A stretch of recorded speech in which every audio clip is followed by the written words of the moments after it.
종말을 향한 하나님의 카운트다운이 이미 시작되었죠. 지금 오늘 지구상에서 일어나고 있는 현상들을 보십시오. 가까운 일본에서 일어난 최근의 지진과 쓰나미와 원전 폭발 등 우리가 예견치 못하는, 모든 과학자들이 생각지도 못했던 일들입니다. 앞으로 이 후유증은 언제 끝날지 모르죠. 자연 재앙도 있고 또 인간 재앙도 있습니다. 우리는 이 지상에서 두 번의 핵 사고가 났습니다. 체르노빌 사건과 일본의 핵 사건이 났었는데, 이 두 가지 핵 사건 가지고도 지구가 큰 충격을 받았습니다. 최근에 일어난 중동에서의 폭동 사태는 아무도 예견하지 못했던 사건입니다. 어떻게 중동에서 그런 민주화 사건이 일어날 수가 있을까? 세상이 어떻게 되고 있는지, 예전에 소련이 붕괴됐을 때도 마찬가지입니다. 아마 북한에 어떤 문제가 일어난다면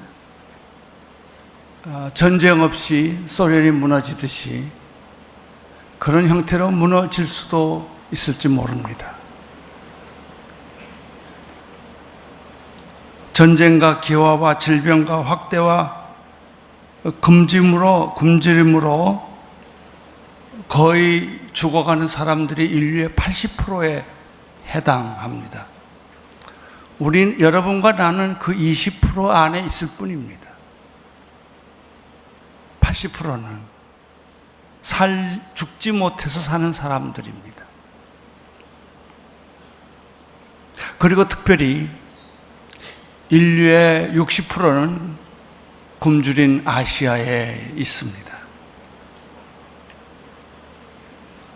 마태복음 24장 14절에 보면,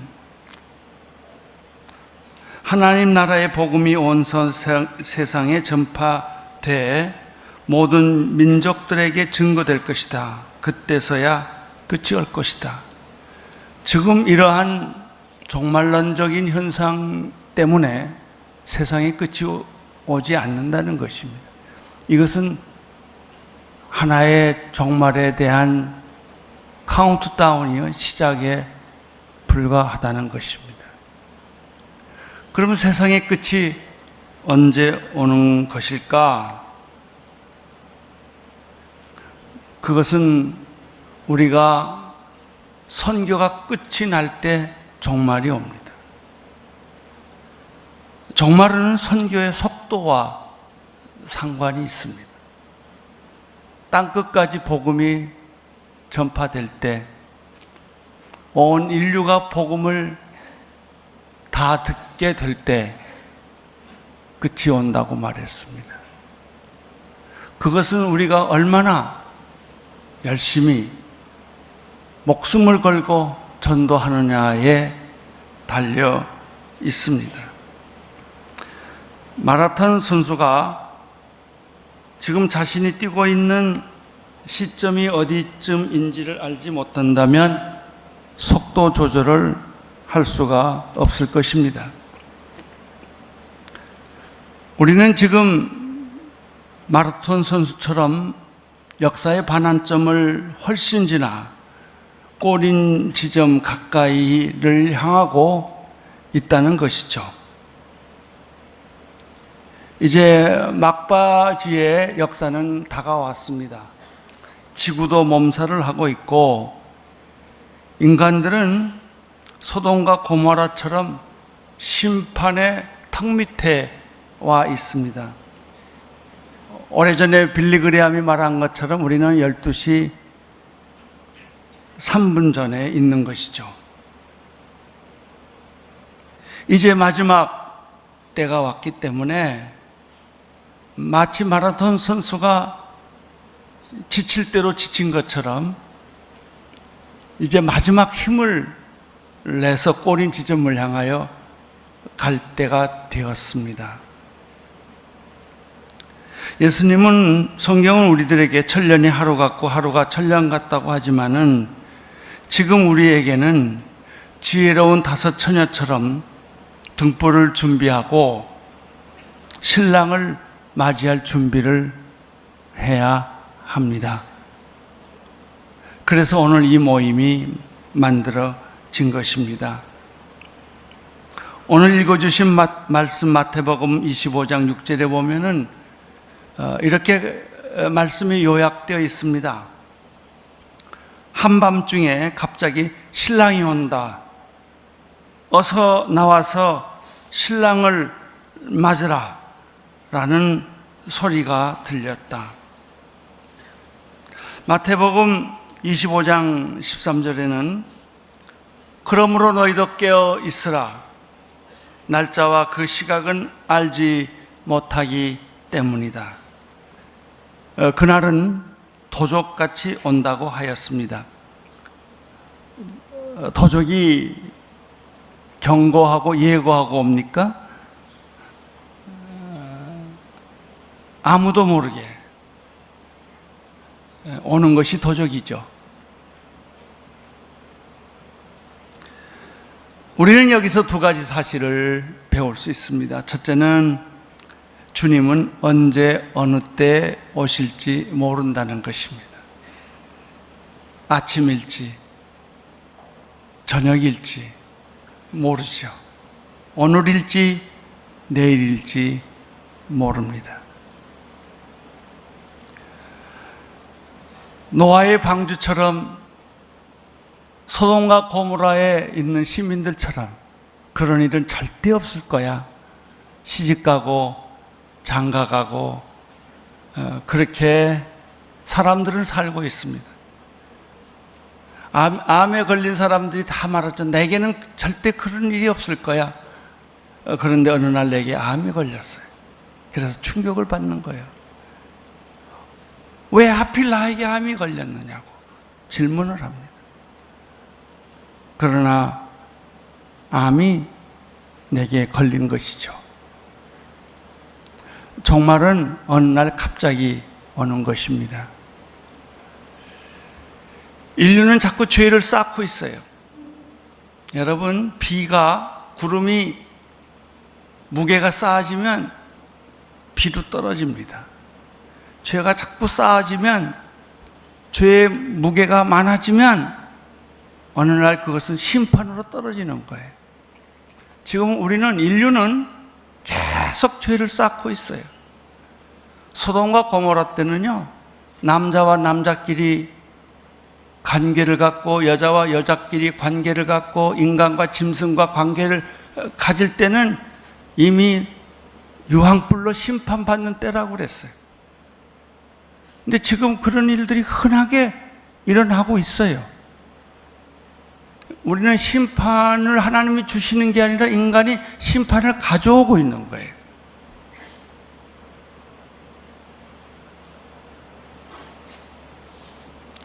두 번째 우리가 배워야 할 사실은 지금이야말로 깨어 준비하고 있어야 할 때라는 것입니다.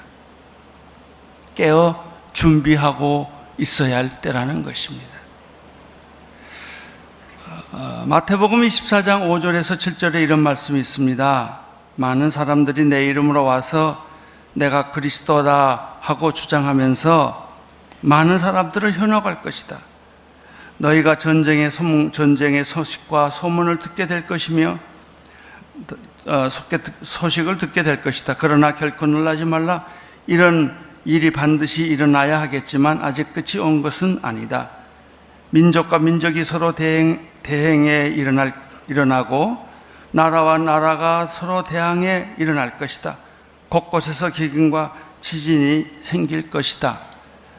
그런 일들이 요즘 번번이 일어나고 있죠. 요즘 어느 지역, 어느 나라에서 일어나지 않아요. 칠레에서 화산이 터지고 아일랜드에서 화산이 터지고 비행할 수가 없게 되고 지진이 터지고 홍수가 나고 어느 한 지역이 아니에요. 이제는 우리는 어디 도피할 데가 없어요. 그렇다고 이것이 심판이냐, 이것이 종말의 끝이냐, 그것도 아니라는 것이죠.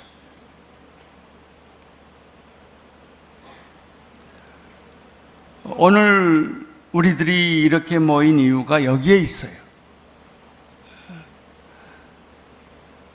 주님이 언제 어느 때 오실지 모른다. 오늘일지 내일일지, 내일 아침일지 몰라요. 그래서 우리는 깨어 준비해야 한다는 것이죠.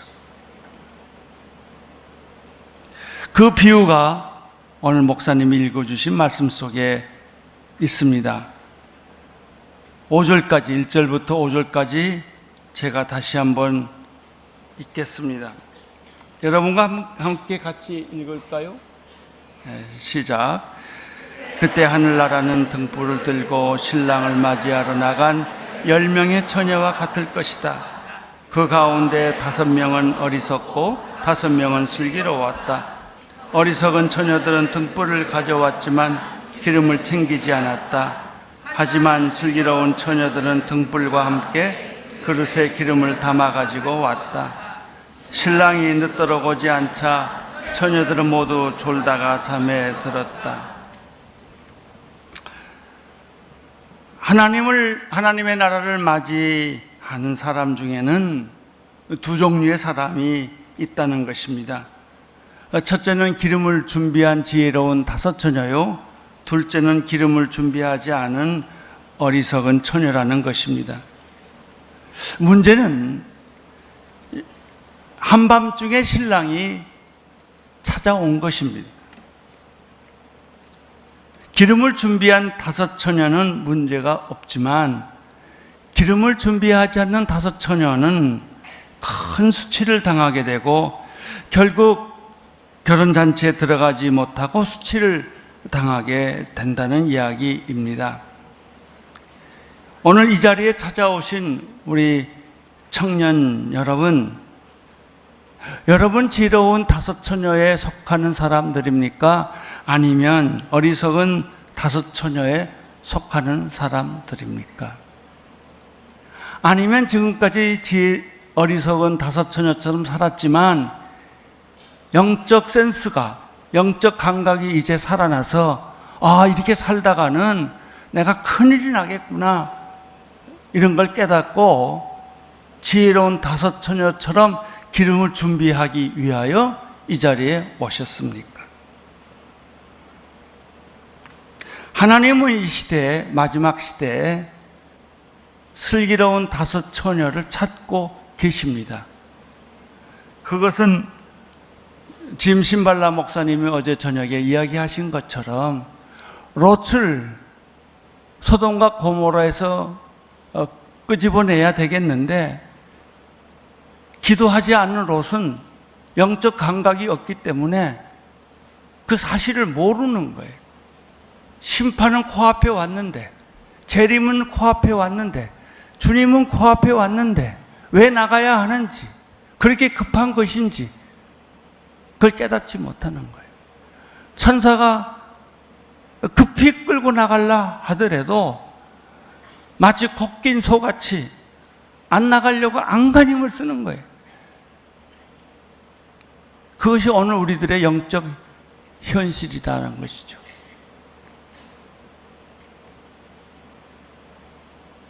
하나님은 이 마지막 시대에 택한 백성들을 구원하기를 원하며 영적으로 미련한 사람들을 깨우쳐서 구원하기를 원하십니다. 그래서 이슬같이 순결한 청년들을 사용하시기를 원하고, 헌신된 청년들을 사용하시기를 원하고, 기름을 준비한 청년들을 하나님은 사용하시기를 원하십니다. 찾고 계십니다. 하나님은 여러분들을 찾고 계십니다. 캠퍼스에 가보십시오. 그렇게 왕성하던 선교단체들이 기운을 다 잃었습니다. 세상에 나가보십시오. 많은 사람들이 그렇게 큰 교회들, 좋은 교회들, 목사님들, 크리스찬들이 점점 영적 기운을 잃고 있어요. 살아있는 크리스찬들이 점점 적습니다. 순교하는 교인들이 점점 적습니다. 교인들은 점점 힘을 잃고 가고 있습니다. 누가 이 시대를 구원하겠습니까? 누가 이 시대의 마지막 나팔이 될 수가 있겠습니까? 우리들보다 하나님의 마음이 더 급하고 더 아프고 하나님의 마음이 더 안타까운 것입니다.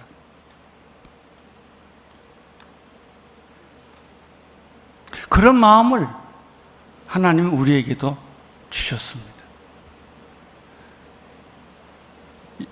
우리 청년 담당 목사님들과 그런 얘기를 했어요. 내년에는 우리 온누리교회만 이런 모임 하지 말고 주변에 있는 교회들과 함께 청년들, 한국에 있는 청년들의 부흥을 같이 하자. 온누리교회는 이나마 이렇게 부흥을 하는데 다른 교회들은 그렇지 못하는 아픔이 있어요. 같이 하자고 그래도 같이 안 해요. 그래서 가슴이 아파요. 어떻게 해서든지 내년에는 카운트다운이 우리 온누리교회만 하지 말고 다른 교회 청년들과 같이 영적 부흥을 일으켰으면 좋겠다. 그래서 한국 교회를 살렸으면 좋겠다. 한국의 캠퍼스들을 살렸으면 좋겠다. 이 시대의 마지막 희망이 되자, 등불이 되자, 이런 간절한 마음과 외침이 우리에게 있습니다. 왜? 카운트다운이 시작됐기 때문에. 여러분, 방직 공장에 가면은 실타래가 있어요. 실타래가 있는데 굉장히 무서운 속도로 실타래가 막 풀립니다. 영원히 풀리지 않아요. 실이 끝나면 탁 끝나는 겁니다. 그렇습니다. 우리 시간도 어느 시점에 가서는 딱 끝나요. 영원하지 않아요. 역사의 시간도 어느 시점에 가면 딱 끝나요. 내 인생도 끝나요. 영원하지 않아요. 생각해 보십시오. 예수님은 보리떡 5개와 물고기 2마리로 5,000명을 먹이고도 12광주를 남게 하지 않았습니까? 예수님은 수많은 불치병자들을 고치시고 물 위로 걸으시고 성난 파도를 잠잠케 하지 않으셨습니까? 하늘과 땅의 권세를 가지신 분이 못하시는 것이 무엇이 있겠습니까? 이런 어둠의 영적 현실, 이런 답답한 교회의 현실, 청년들의 현실, 그런 현실 속에서도 만약 우리가 준비되어 있고 성령 충만하고 헌신되어 있고 우리가 순결하다면 하나님은 이 세상의 마지막 나팔수로 우리를 사용하실 것입니다. 나는 온누리교회 대학 청년부들이 10만 명 모이기를 위해 꿈을 꾸고 비전을 선포했습니다. 저희 교회 청년 대학부들이 한 8,000명 모이는데 10만 명 모이는 것은 가능하다. 그렇게 모이기를 원합니다. 가능합니다. 그리고 그 중에 10분의 1은 선교사로 헌신하기를 원합니다. 10,000명 정도는 선교사로 나갔으면 좋겠습니다. 이 일을 위해서는 5,000명의 멘토가 필요합니다. 그렇다면 그들이 기도하고 순교할 각오를 가지면 뭐 이래도 죽고 저래도 죽을 터인데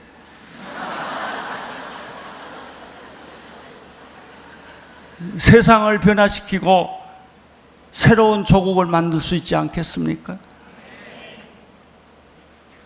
제가 청년 때 읽었던 책 중에 민족 개조론이라는 책이 있었습니다. 우리 한국 민족은 개조할 수가 없을까? 저는 그때부터 그 책을 읽고 대학생 때 민족 개조에 대한 꿈을 가지고 있었습니다. 우리 민족의 성격을 좀 고쳤으면 좋겠다. 우리 민족의 성품을 좀 고쳤으면 좋겠다. 너무 치사하고 너무 창피하고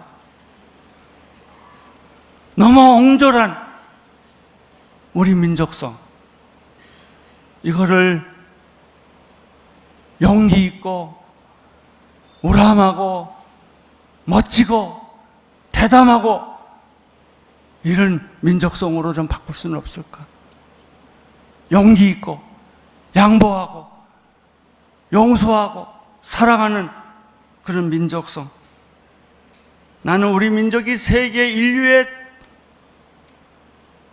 정말 그런 민족이 될 수 있는 그런 민족이 되기를 나는 기도하고 꿈을 꿉니다. 저는 믿습니다. 우리 청년들이 이렇게 10만 명이 순결하고 거룩하고 헌신되어 있다면 통일이 온다고 믿습니다. 여러분, 우리가 준비 안 되어 있는데 어떻게 통일이 오겠습니까? 준비 안 된 통일은 저주가 됩니다. 청년들의 제일 꿈이 시집장가 가는 거예요. 그래서 나는 이렇게 대답합니다. 대개 신랑과 신부를 찾는 걸 가만 보면 자기 약점을 다 보완해 줄 사람을 찾아요. 키가 작으면 키 큰 사람, 자기가 가난하면 부자, 약점을 가지고 있으면 다 장점인 상대방을 찾아요. 결혼하는 가장 빠른 방법이 있다. 그것은 준비된 사람이 되라. 날 채가도록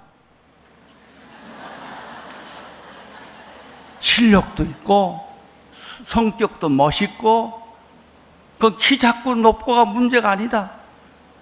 그러면 너 채간다.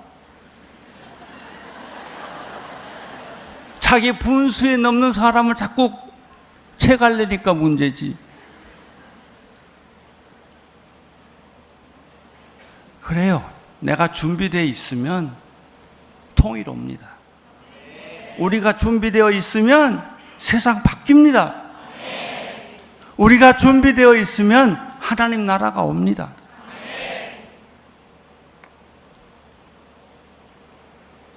우리가 준비되어 있으면 세계 선교가 이루어질 것입니다. 선교사로 헌신하십시오. 그럼 세계는 변합니다. 내가 죽기를 원하면 그 민족이 변합니다. 내 건강 가지고 산다는 것도 기적입니다. 제 주치의 선생님이 그렇게 말씀하시더군요. 목사님은 의사를 바보로 만들었습니다. 의사 선생님들이 예측한 대로 내 몸이 안 맞는 거예요. 그렇죠? 하나님이 나를 붙잡고 있는데, 병이 나를 붙잡고 있지 않아요. 죽고 사는 건 하나님께 있어요. 여러분의 인생도 하나님 손에 있어요. 하나님이 여러분을 쓰시고자 하면 죽은 자도 살아나고 없는 것도 있게 하고 안 되는 것도 되게 하십니다. 하나님이 여러분 직장 하나 못 구해 주시겠어요?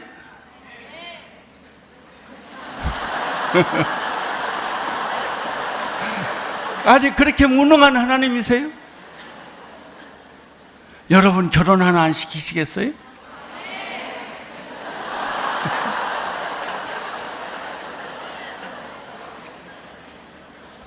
제발 부탁합니다. 하나님을 형편없이 만들지 마세요. 여러분이 헌신만 하면, 여러분이 순결하면, 여러분이 준비만 되어 있으면 이 땅은 변합니다. 거룩한 땅이 될 것입니다. 이 세상은 변할 것입니다. 여러분, 우리 조국 포기하지 맙시다. 통일 포기하지 맙시다. 선교 포기하지 맙시다. 우리가 헌신하면 그런 일들이 일어날 것입니다.